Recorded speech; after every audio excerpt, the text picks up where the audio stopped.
जय श्री राम भाइयों। आज आपके सामने लेकर चलते हैं सामाजिक अध्ययन के टॉप 30 प्रश्न। तो हम चलते हैं प्रश्न नंबर 31 की तरफ। वात दिग्दर्शी का प्रयोग क्या मापने के लिए किया जाता है? तो ऑप्शन दे रहा है आपका वायु दाब, वायु वेग, वायु दाब, वायु दिशा, वायु तापमान। तो वात दिग्दर्शी का प्रयोग दोस्तों वायु की दिशा नापने के लिए किया जाता है। चलते हैं प्रश्न नंबर 32 की तरफ। प्रश्न आपका 32 क्या कह रहा है दोस्तों कि वायुमंडल की निम्नलिखित में से कौन सी परत रेडियो तरंगों के संचरण में मदद करती है दोस्तों? तो कह रहा है वायुमंडल का कौन सा परत है जो रेडियो संचरण मतलब रेडियो तरंग के संचरण में मदद करती है दोस्तों? तो आपका ऑप्शन क्या हो जाएगा? ऑप्शन कह रहा है समताप मंडल, मध्य मंडल, वायुमंडल, बहिर्मंडल। तो रेडियो तरंगों के लिए दोस्तों आपका वायुमंडल क्या करता है? वायुमंडल क्या करता है? सबसे ज्यादा महत्वपूर्ण होता है संचरण के लिए। चलते हैं प्रश्न नंबर 33 की तरफ। 33 में क्या कह रहा है? पृथ्वी की विभिन्न परतों को क्रम में आंतरिक से बाहरीतम परत के लिए पहचानिए। तो कह रहा है कि आंतरिक से बाहरीतम परत के लिए। तो देखिए ऑप्शन आपका क्या कह रहा है। सबसे पहले कह रहा है परपटी। परपटी दोस्तों जिसको भू परपटी कहते हैं ऊपर, तो आपका ऑप्शन यहीं से कट जाएगा। फिर कह रहा है मेटल और परपटी। फिर इसके बाद बाहरी क्रोड, आंतरिक क्रोड। तो कह रहा है कि अंदर की तरफ से चलना है तो आंतरिक क्रोड को लास्ट में है, तो इसलिए इसको भी हटा दीजिए। कह रहा है आंतरिक क्रोड है, बाहरी क्रोड है, परपटी है, मेटल है। ठीक है दोस्तों। तो देखिए परपटी जो होता है दोस्तों सबसे बाहर होता है, तो इसलिए आपका तीसरा भी कट जाएगा। ऑप्शन चौथा बन जाएगा आंतरिक, बाहरी क्रोड, मेटल और परपटी। तो ऑप्शन चौथा हो जाएगा। चलते हैं प्रश्न नंबर 34 की तरफ। प्रश्न 34 कह रहा है क्या दोस्तों आपका, दिए गए आरेख में सूर्य कामा चंद्रमा और पृथ्वी, दिए गए आरेख में सूर्य, पृथ्वी और चंद्रमा की स्थिति को ध्यान से देखिए और बताइए कि यह क्या दर्शाता है। तो इस आरेख में देखने से आपको क्या पता चल रहा है? चंद्रमा, पृथ्वी और सूर्य तीनों क्या है दोस्तों? समकोण पर हैं। क्या है आपके? समकोण पर हैं। तो देखिए इस कंडीशन में क्या क्या कह रहा है। कह रहा है सूर्य ग्रहण होगा, चंद्र ग्रहण होगा, बृहद ज्वार भाटा होगा या फिर लघु ज्वार भाटा होगा।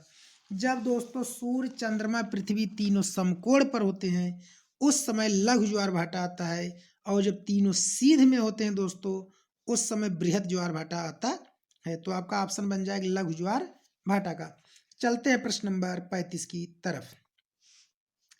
कह रहा है जब नदी मैदान में प्रवेश करती है तो यह मुड़ जाती है और बड़े मोड़ बनाकर बहती है, जो कहलाता है, क्या कहलाता है दोस्तों? आपका ऑप्शन कह रहा है तटबंध, बाढ़ का मैदान, विसर्प, चाप झील।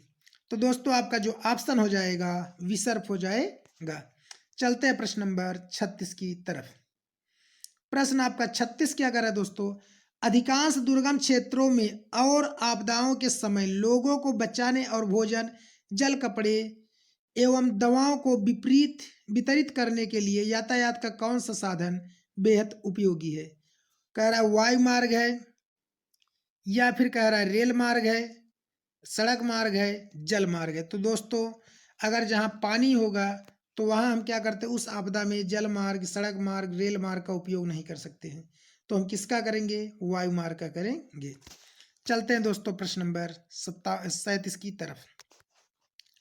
कह रहा है भूगोल की वह शाखा जो विशिष्ट मानव जनसंख्या की संरचना के विषय में संबंधित है कहलाती है, क्या कहलाती है? नगरीय भूगोल, जैव भूगोल, जनसंख्यांकी भूगोल, मानव भूगोल। तो दोस्तों आपका ऑप्शन क्या हो जाएगा 37 में? मानव की जनसंख्या की संरचना से संबंधित है दोस्तों, इसलिए हो जाएगा जनसंख्यांकी भूगोल। चलते हैं प्रश्न नंबर 38 की तरफ। कह रहा है सूर्य गुजरात में अरुणाचल प्रदेश से लगभग 2 घंटे बाद अस्त होता है। कह रहा है जो गुजरात में सूर्य अरुणाचल प्रदेश से 2 घंटे पीछे अस्त होता है। अरुणाचल प्रदेश गुजरात की तुलना में उच्च अक्षांश पर स्थित है। तो क्या कह रहा है, जो अरुणाचल प्रदेश है वह गुजरात की तुलना में उच्च अक्षांश पर स्थित है दोस्तों। तो आपका पहला कथन कहा था, दूसरा कारण कह रहा है, तो आपका ऑप्शन क्या बनेगा? चलते हैं उसको देख लेते हैं। तो कह रहा है कि ए और आर दोनों सत्य हैं। ए और आर ए को स्पष्ट करता है। कह रहा है ए आर दोनों सत्य हैं लेकिन आर ए को स्पष्ट नहीं करता है।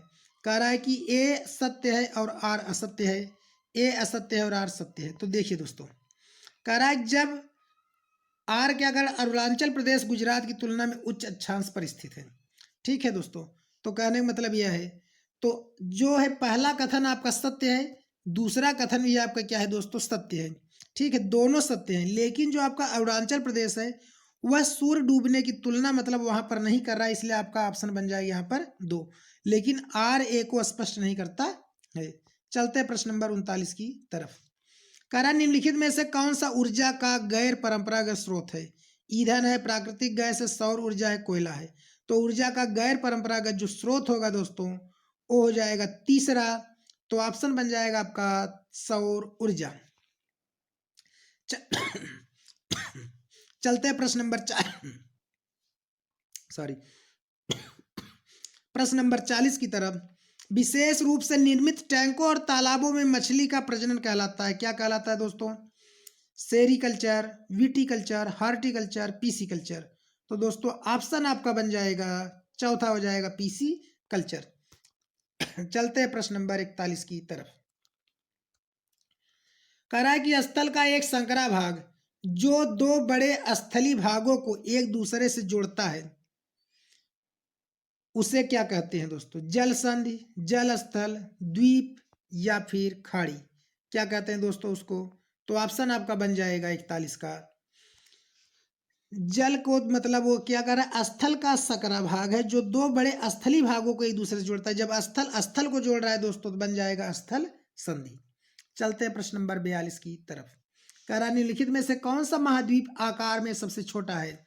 तो ऑस्ट्रेलिया, दक्षिण अमेरिका, अफ्रीका, यूरोप। तो दोस्तों इसमें आकार में सबसे छोटा क्या है? ऑप्शन आपका हो जाएगा ऑस्ट्रेलिया। चलते हैं प्रश्न नंबर 43 की तरफ। उच्च प्राथमिक स्तर पर सामाजिक विज्ञान में शामिल है। उच्च प्राथमिक स्तर पर सामाजिक विज्ञान में क्या शामिल है? इतिहास, भूगोल, राजनीति विज्ञान, मनोविज्ञान, इतिहास, भूगोल, अर्थशास्त्र, समाजशास्त्र, इतिहास, भूगोल, राजनीति विज्ञान, अर्थशास्त्र, इतिहास, भूगोल, राजनीति विज्ञान, समाजशास्त्र। तो दोस्तों 43 का आपका ऑप्शन बन जाएगा तीसरा, इतिहास, भूगोल, राजनीति विज्ञान और अर्थशास्त्र। ये आपके 4 विषय दोस्तों क्या है, सामाजिक विज्ञान में शामिल हैं। चलते हैं अब इसके बाद प्रश्न नंबर 44 की तरफ। कह रहा है आगमनात्मक अधिगम निम्नलिखित में से किस विधा का विरोधाभासी है? ऑप्शन दे रहा है आपका व्याख्यानात्मक शिक्षण का, संरचनात्मक प्रशिक्षण का, अनुकरण का, निपुणात्मक अधिगम का। तो दोस्तों आपका जो आंसर बन जाएगा व्याख्यानात्मक शिक्षण का बन जाएगा। चलते हैं प्रश्न नंबर 45 की तरफ। प्रश्न 45 क्या कह रहा है दोस्तों? दिए गए कथनों ए और बी को पढ़िए और सही उत्तर का चयन कीजिए। तो क्या कह रहा है कि आलोचनात्मक सोच धारणाओं के निर्माण तथा विचारों के अनुप्रयोग और विस्तार को बढ़ावा देती है। यह दूसरों के तर्कों और विश्वासों को समझने और मूल्यांकन करने में मदद नहीं करती है। तो आपका कारण और तर्क दे रहा है, क्या कह रहा है? ए सत्य है और बी असत्य है। ठीक है, फिर क्या कह रहा है कि ये असत्य है, बी सत्य है, ए और बी दोनों असत्य है, ए और बी दोनों सत्य है। तो देखिए दोस्तों, कह रहा है आलोचनात्मक सोच धारणाओं का निर्माण तथा विचारों का अनुप्रयोग को विस्तार और बढ़ावा देता है। तो आपका यह सत्य है। आलोचनात्मक माने किसी चीज का हम जब आलोचना करते हैं तो अनुप्रयोग और विस्तार को बढ़ावा देता है, यह सत्य है। फिर क्या कह रहा है? यह दूसरों के तर्कों और विश्वासों को समझने और मूल्यांकन करने में मदद नहीं करती है। तो यह है आपका दोस्तों असत्य हो जाएगा। जब आलोचना करेंगे तो हम दूसरे के तर्क और उनके विश्वास का मूल्यांकन कर सकते हैं दोस्तों। ठीक है, तो दूसरा इसलिए आपका असत्य हो जाएगा, तो ऑप्शन पहला बन जाएगा। चलते हैं प्रश्न नंबर 46 की तरफ।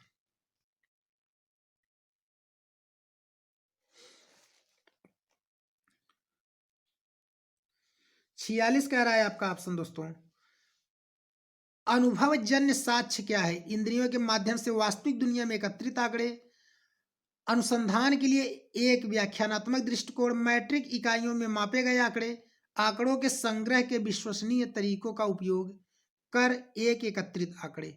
तो दोस्तों जो आपका ऑप्शन बन जाएगा पहला हो जाएगा इंद्रियों के माध्यम से वास्तविक दुनिया में एकत्रित आंकड़े। चलते प्रश्न नंबर 47 की तरफ। कह रहा है भौतिक विशेषताओं के मॉडल प्रकृतियां शिक्षण के लिए सबसे अधिक महत्वपूर्ण, सबसे अधिक उपयुक्त है। तो क्या है आपका ऑप्शन दे रहा है दोस्तों, इतिहास है, अर्थशास्त्र है, भूगोल है, राजनीति विज्ञान है।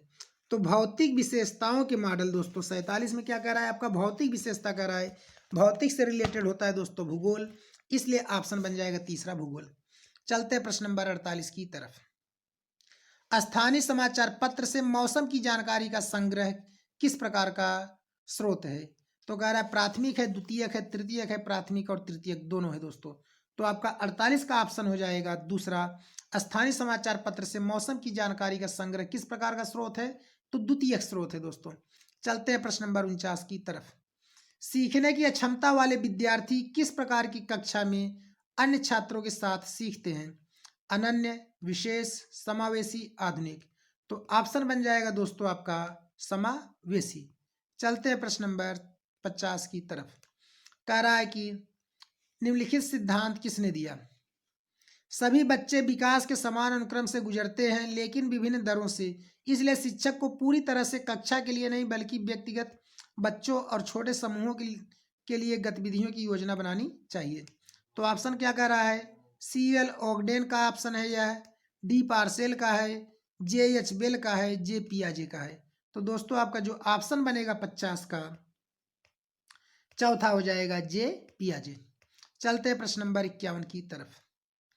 तो 51 क्या कह रहा है, कक्षा में सहकारी शिक्षा को बढ़ावा देने के लिए एक शिक्षक को चाहिए, क्या चाहिए, छात्रों को बहस और चर्चाओं में लगाएं, उन्हें व्यक्तिगत परियोजना दें, काम के लिए कक्षा को छोटे समूह में विभाजित करें, परियोजना को करने के लिए उन्हें विभिन्न स्रोत प्रदान करें। तो ऑप्शन क्या बन जाएगा दोस्तों आपका 51 का पहला हो जाएगा, छात्रों को बहस और चर्चाओं में लगाएं।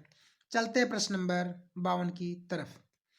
करा एक आत्मनिर्देशित आत्म अनुशासित सोच जो एक उचित तरीके से गुणवत्ता के उच्चतर स्तर पर तर्क करने का प्रयास होती है उसे कहते हैं, क्या कहते हैं दोस्तों। ऑप्शन दे रहा है आलोचनात्मक सोच, जटिल सोच, बुद्धिमान सोच, अमूर्त सोच। तो क्या हो जाएगा दोस्तों आपका 52 में, आत्म अनुशासित है, आत्मनिर्देशित है, तो और उचित गुणवत्ता के लिए उच्चतर स्तर पर तर्क करने का प्रयास जो करेगा तो उसे हम कहेंगे आलोचनात्मक सोच। चलते हैं प्रश्न नंबर 53 की तरफ। अजंता गुफा चित्रों में इस्तेमाल किए गए रंग निम्नलिखित में से किस सामग्री से प्राप्त होते हैं, पशु अंगों के अवशेष, ग्रेफाइट, पौधों और खनिज स्लेट। तो दोस्तों प्राकृतिक रंग वहां पर यूज किया गया, इसलिए ऑप्शन तीसरा बन जाएगा 53 का, पौधों और खनिज। चलते हैं 54 की तरफ। सबसे पुरानी पांडुलिपियां पर लिखी गई थी, किस पर सबसे पुरानी लिपियां लिखी गई दोस्तों, आपका कह रहा है ताड़पत्रों पर, पत्थरों पर, कागज पर, लकड़ी पर। तो दोस्तों जो आपका ऑप्शन हो जाएगा सबसे पुरानी पांडुलिपियां किस पर लिखी गई थी, ताड़पत्रों पर लिखी गई थी। चलते हैं प्रश्न नंबर 55 की तरफ। मानव इतिहास में निम्नलिखित में से कौन सी अवधिकाल सबसे लंबी है, कौन सी अवधिकाल सबसे लंबी है, पूरा पाषाण काल, मध्य पाषाण काल, नव पाषाण काल, महापाषाण काल।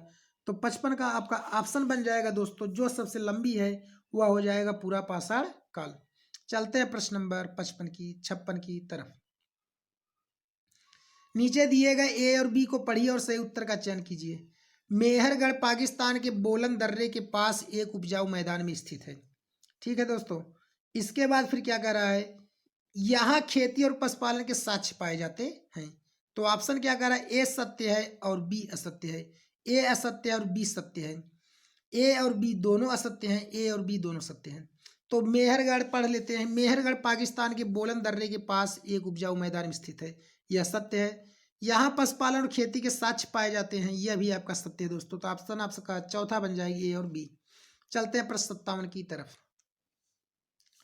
भारत के निम्नलिखित राज्यों में से किस एक राज्य में हड़प्पा के नगर सबसे बड़ी संख्या में मिले, पंजाब में, हरियाणा में, गुजरात में, जम्मू और कश्मीर में। तो भारत का वह कौन सा राज्य है जहां पर हड़प्पा नगर सबसे ज्यादा मिले, तो गुजरात हो जाएगा दोस्तों। चलते हैं प्रश्न नंबर 58 की तरफ। करा ऋग्वेद मूल रूप से निम्नलिखित में से किस भाषा में रची गई है, ब्राह्मी, पाली, संस्कृत, प्राकृत। तो दोस्तों 58 बन जाएगा आपका संस्कृत भाषा में लिखी गई है। चलते हैं प्रश्न नंबर 59 की तरफ। कह रहा है 6वीं शताब्दी ईसा पूर्व में मगध महाजनपद के पहले शासक थे। महावीर थे, प्रसेनजीत थे, बिंबिसार थे, अजातशत्रु थे। तो दोस्तों आपका 59 का ऑप्शन बन जाएगा बिंबिसार। चलते हैं प्रश्न नंबर 60 की तरफ। निम्नलिखित में से कौन सा बौद्ध धर्म के त्रिरत्नों में से एक नहीं है? बुद्ध, धम्म, अहिंसा, संघ। तो दोस्तों आपका जो ऑप्शन बनेगा त्रिरत्नों में से एक नहीं है, ऑप्शन बन जाएगा अहिंसा। तो अगर दोस्तों आपको हमारा वीडियो अच्छा लगा हो तो हमारे चैनल को सब्सक्राइब, वीडियो को लाइक, शेयर, कमेंट जरूर करें। ओके, जय हिंद।